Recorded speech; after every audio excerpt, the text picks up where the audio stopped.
Bharatiya Janata party को रामपुर में विजय बना करके देखिए। विकास के कार्य में फिर कोई बाधा आती है, आप हमारे विधायक को, हमारे सांसद को पकड़िए, वे लोग कार्य कराएंगे।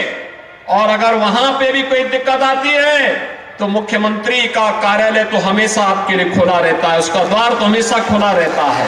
और इसीलिए मैं आया हूं आपके पास कहने के लिए, ये तो तय है कि सरकार उत्तर प्रदेश में बीजेपी की ही रहनी है, केंद्र में प्रधानमंत्री मोदी जी ही रहने हैं। लेकिन आपने सांसद जिता के भेजा, एक मैसेज गया कि रामपुर भी विकास के साथ जुड़ना चाहता है।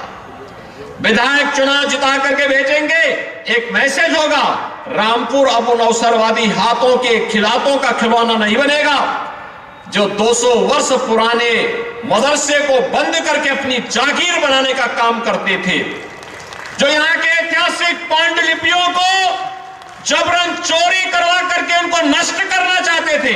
एक धरोहर थी रामपुर की, लेकिन रामपुर की इस धरोहर को नष्ट करने का काम किया गया, पांडुलिपियों को नष्ट करने का काम हुआ। राष्ट्रपिता महात्मा गांधी जिस सिटी मॉन्टेसरी स्कूल में आके ठहरते थे, उसको जबरन कब्जा करने का प्रयास हुआ। समाजवादी पार्टी ने यहां के इंटर कॉलेज को, राजकीय इंटर कॉलेज को कब्जा करने का प्रयास किया। भाइयों बहनों, स्कूल बच्चों के पढ़ने के लिए होता है, मदरसे तालीम देने के माध्यम होते हैं। 200 वर्ष पुराना पांडुलिपियां आने वाली पीढ़ी की एक धरोहर होती है, लेकिन कुछ लोगों ने उसे अपनी बपौती बनाकर के नष्ट करने का प्रयास किया, उसे खुर्द-बुर्द करने का प्रयास हुआ। और हमारी सरकार ने तो यही तो कहा कि भाई इन पांडुलिपियों की क्या गलती है, तो धरोहर की चीज है, इसको संरक्षित किया जाना चाहिए। हमारी सरकार उन्हें संरक्षित करने का कार्य कर रही है। हमारी सरकार ने तो यही कहा सिटी मॉन्टेसरी स्कूल पे किसी का कब्जा नहीं होगा, यहां के राजकीय इंटर कॉलेज पे किसी को कब्जा नहीं करने देंगे। और अगर सरकारी पैसे से गेस्ट हाउस बना है, उस गेस्ट हाउस का उपयोग सरकारी कार्य के लिए ही होगा, उसको कोई व्यक्तिगत बपौती नहीं बना सकता है, क्योंकि लोकतंत्र में केवल जनता ही मालिक होती है, बाकी कोई मालिक नहीं होता है, जनता ही जनार्दन होती है। भाइयों बहनों, मुझे आज आप सबके सामने बताने में कोई संकोच नहीं कि जो समाजवादी पार्टी के एक नेता लगातार आपके बीच में आकर के कह रहे हैं कि उनके साथ अन्याय हुआ है, मुझे लगता है इससे ज्यादा गुमराह करने वाला दूसरा वक्तव्य हो ही नहीं सकता है। व्यक्ति के कारनामे उसको उसके कार्यों की सजा देती है, जिसने जो किया होगा वह फल भी भोगेगा।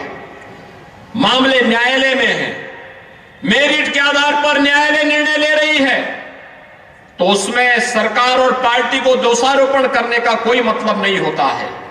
और मुझे तो कहूंगा मैं उनसे कि वे अपना स्वास्थ्य का ख्याल रखें, अनावश्यक रूप से क्यों बेकार जनता के सामने आकर के जनता को क्यों अनावश्यक रूप से, अगर ये संवेदनशीलता सरकार में मंत्री रहते हुए उन्होंने दिखाई होती, यहां के ईमानदारी से विकास में रुचि ली होती, यहां के प्रतिष्ठानों पर कब्जा करवाने की बजाय यहां के प्रतिष्ठानों के संरक्षण करने का दायित्व अपने ऊपर लेकर के बिना भेदभाव के हर नागरिक के सुख दुख में सहभागी बनकर के आगे बढ़ाए होते और अपनी जवान को भी नियंत्रित किए होते, तो मुझे लगता है कि बदजवानी व्यक्ति के लिए हमेशा दुर्गति का काम करती है।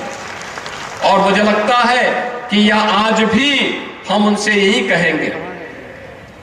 किस किस प्रकार के वक्तव्य निकाले जाते हैं, कभी बहन बेटियों के लिए, कभी संवैधानिक संस्थाओं के लिए, कभी प्रशासन के लिए।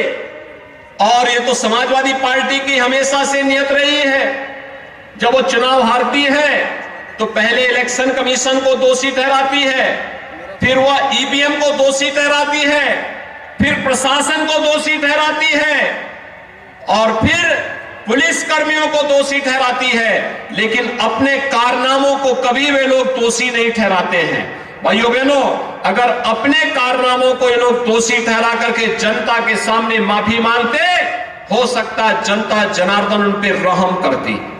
लेकिन जनता भी जानती है कि ये सुधरने का नाम नहीं लेने वाले हैं, सुधरेंगे भी नहीं, क्योंकि जिनकी आदत गलत हो चुकी होती है उनको सुधरने में भी मुझे लगता है कि बहुत समय लगता है।